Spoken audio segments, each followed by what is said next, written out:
They exposed the Cowboys defense. Does Dallas have a chance at making the playoffs following this game, in your opinion? Hell no! We fucking blow.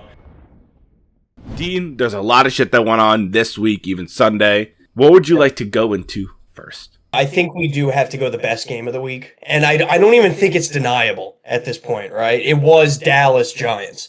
And I don't think anybody in the world could have predicted that going into this week. The Giants put up 6 points in their week one. Dallas didn't score a point in the second half of their week one. Everybody thought this was really just going to be a pretty big shit show of a matchup. And it wound up being an instant classic, right? In the series of Dallas versus Giants. Once again, it didn't end the way the Giants would have hoped, right? Dak Prescott, I think, remains like a perfect 12-0 or 13-0 against the Giants. We fucking blow, for anybody who doesn't know that. But it was such an entertaining game, right? I think that's where we have to start, just because not only did it go into overtime, 40 to finish on a walk-off field goal by Dallas, winning 40-37, but the offense was explosive. Not to only mention, Derek, and you could go into it, the fourth quarter was just pure football cinema. It was so what as a NFC East, but I'm going against the two teams who are in my division. I do hate them both, but it was a great game. Seeing Malik Neighbors shine with a quarterback who's actually able to throw the football. One thing I will say about Russell Wilson is he arguably has one of the best deep balls in the NFL now, because those perfect throws that he was throwing to Wan'Dale, to Malik Neighbors, and etc. These deep balls, they're like in the air for what seems to be 5 seconds, and then just drops perfectly in his hands. Yeah, the throws were perfect bread baskets, right? Especially the last two, which was in the fourth quarter, both of which to take the lead, both of which we would relinquish the lead on the following drive. However, Wan'Dale and Malik Neighbors, they exposed the Cowboys defense, right? And the Giants, props to them, props to their offensive play calling, continue to exploit it, which is why we're always, hammering on Dable and Kafka, Dable, the head coach, Kafka, the offensive coordinator, to try and get a system going, right? To try and get a perfect, game plan going within these games. And they did that. Right, they saw the weakness in the Cowboys defense where they were missing Bland, one of their top paid corners, and they just continuously threw it deep. And then to your point, props to Russell Wilson, right? Let Russ cook a little bit. He cooked. He really did. This game is not on him. It's really not on the offense. It's more or less just on that the defense was on the field so many times that they were completely shot by the end of the game and couldn't stop a nosebleed. But to be fair, neither team could. So it was just a really good game, and I can get into it in a second, but Derek, I need you to discuss maybe, does Dallas have a chance at making the playoffs following this game, in your opinion? Hell no! There's no snowball shot in hell that football team sees the playoffs. I know the Giants have good players on their team. Malik Neighbors, underrated player, Cam Scatabo. I know he just got drafted, but that kid's a dog. Tracy, Wan'Dale Robinson. I'll give Slane a little bit of some props, and then etc. But the fact of the matter is this, is you just traded Micah Parsons, arguably one of your best defensive pass rushers in the league. He's top 5, in my opinion. You trade him away, you get Kenny Clark. I then see on Sunday at 1 o'clock, Russell Wilson having with one of the worst offensive lines in football. The Giants might have the worst offensive lines. It's up there with the Bengals. But seeing Russell Wilson have at least 10 seconds to throw the fucking football and not have any pressure on him and him having enough time to stay in the pocket and make all these deep ball passes, it's absurd. And it shows that how good Micah Parsons was, and you let him go for Kenny Clark, who's obviously I think he has a sack and a half in these 2 games. I believe it's a sack and a half. It could be 2. But the fact of the matter is this. I understand Cowboy fans are saying, oh, we scored 37 points. It's good. It's this and that. You did not win the game because of your quarterback. Hate to break it to you, you didn't. You won because you have a robot kicker. That motherfucker made a 64-yard field goal. In fantasy, in some leagues that you're in, he had 23 fantasy points. He had more fantasy points than Derrick Henry and a lot of big-time players. So, they are in big fucking trouble. And if they go against a competent team, no offense, they go against a competent team, they're going to get shelled and dismantled. Their defense is going to get picked apart because one, Travion Diggs is overrated, and two, Darian fucking Bland is overrated. They're both overpaid cornerbacks who you choose to pay two cornerbacks instead of paying a defensive pass rusher. Yeah, no, there's a few things in this game, right? I do want to get on the Giants because there was definite positives to take from this, right? Especially considering how bad we've been the last few years. You try to move forward, you try to take positives each game by game, try to get better. And I think they did this game. However, I want to say a couple of the worst areas, right? I don't know what it is. It could be God hates us. It could be that Roger Goodell is, doing something with the footballs against the Giants, right? Where they're remote controlled on the field goal kicks. 21% of 60-yard field goals in the NFL have been against the Giants since 2014. It is astonishing, Derek, to see how all of these 60-plus yard field goals, and most of them, mind you, to either tie or win the game in the fourth quarter or overtime, are not only, they're not even nail-biters, they're automatic.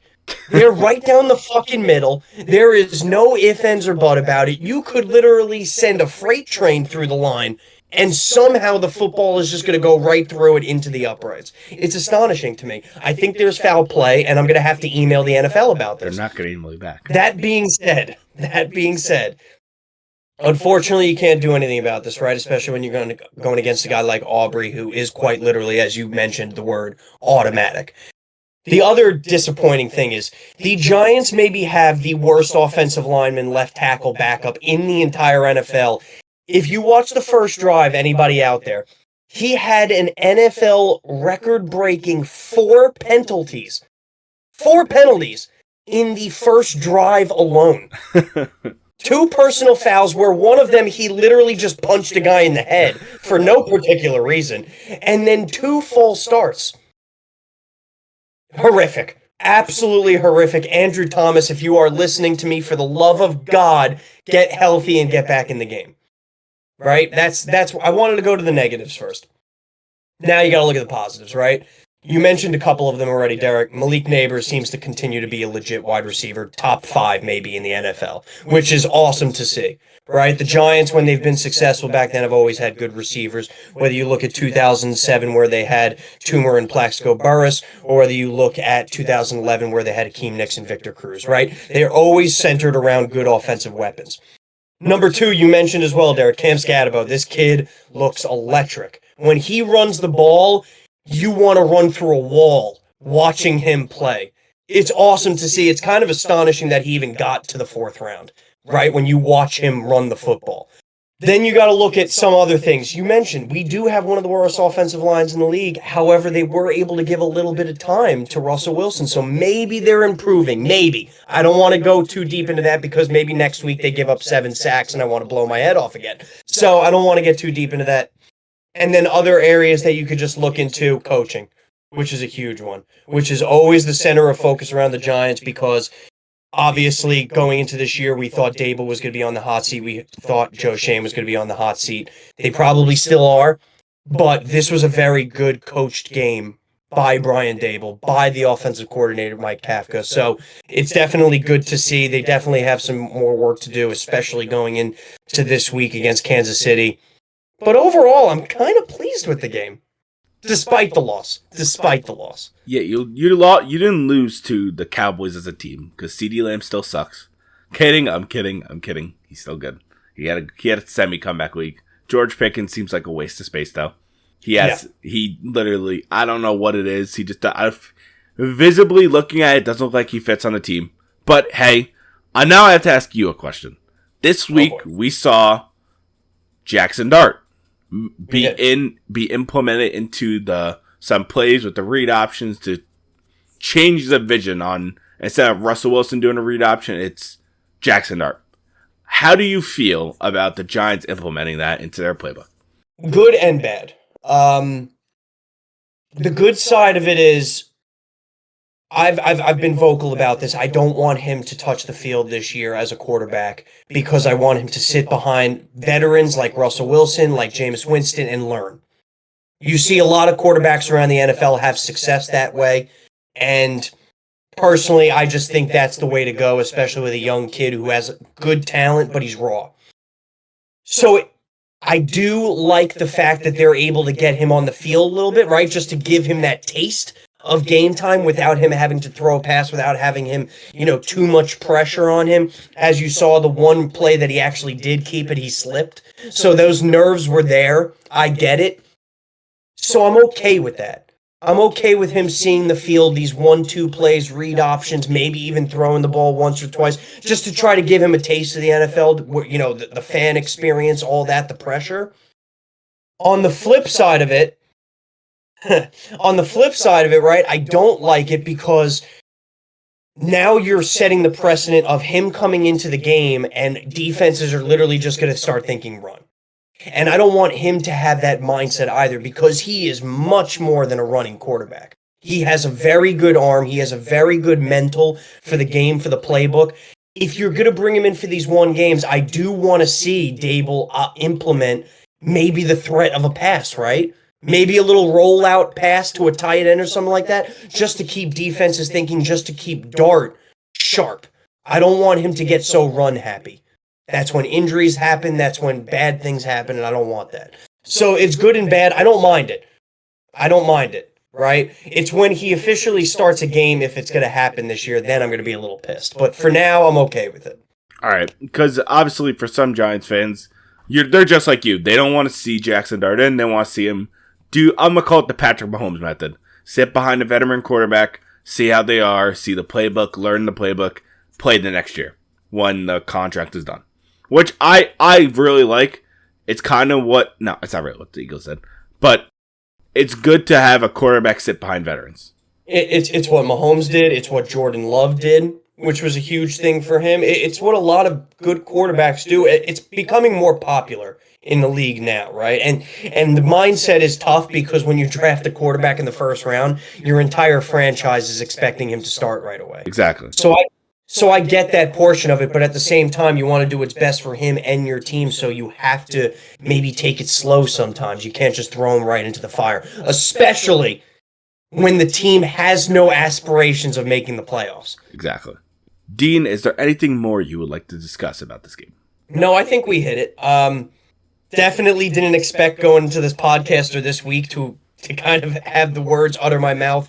Best game of the week, New York Football Giants against Dallas Cowboys. But here we are.